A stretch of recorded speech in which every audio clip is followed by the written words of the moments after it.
Go yard. I got so much motherfucking design on right now. Break it down, bring it back, make it clap. I got three old thoughts, new guap, where that thing, bitches on my line, and you know. Ekonomi mikro adalah cabang dari ilmu ekonomi yang mempelajari perilaku ekonomi individual atau unit-unit ekonomi kecil seperti rumah tangga, perusahaan, dan pasar tertentu. Fokus utama ekonomi mikro adalah pada bagaimana individu dan entitas ekonomi kecil mengalokasikan sumber daya mereka, membuat keputusan ekonomi, dan berinteraksi satu sama lain dalam konteks pasar. Teori dasar ekonomi mikro. 1. Teori produksi adalah suatu kegiatan yang mengubah input menjadi output. Faktor-faktor produksi faktor alam adalah faktor dasar dalam produksi.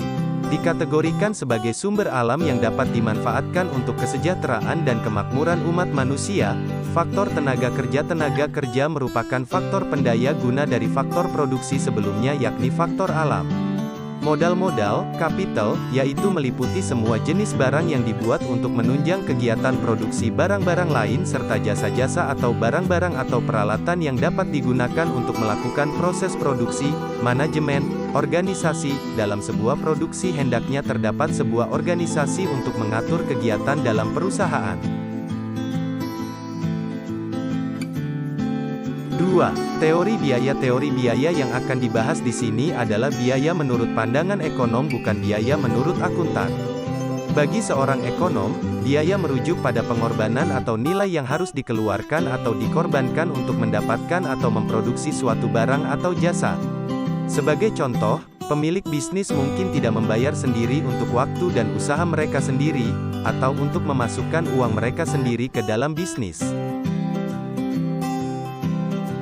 3. Elastisitas harga permintaan. Elastisitas permintaan adalah suatu pengukuran kuantitatif yang menunjukkan sampai di mana besarnya pengaruh perubahan harga terhadap perubahan permintaan.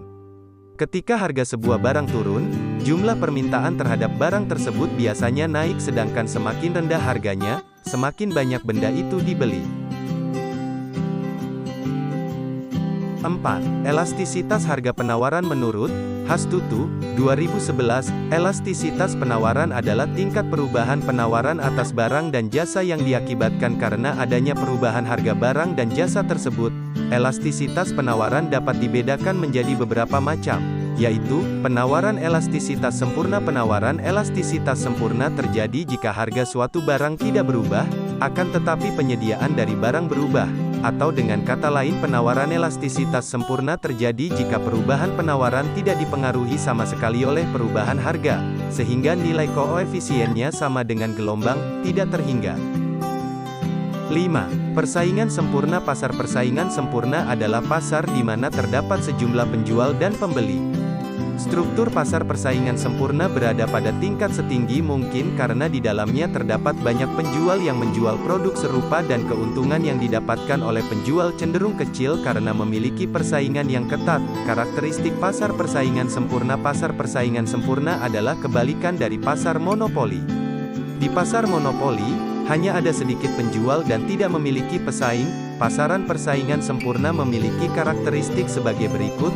Produk yang dijual oleh seluruh penjual adalah identik. Penjualan produk tidak mempengaruhi harga penjual, tidak dapat mempengaruhi harga pasar. 6. Monopoli. Pasar monopoli adalah kondisi di mana hanya ada satu atau sedikit penjual di dalam pasar sehingga tak ada pihak lain yang menyainginya. Pasar ini menjadi bentuk interaksi antara permintaan dan penawaran di mana hanya ada satu produsen yang berhadapan dengan banyak konsumen. Kata monopoli sendiri berasal dari bahasa Yunani.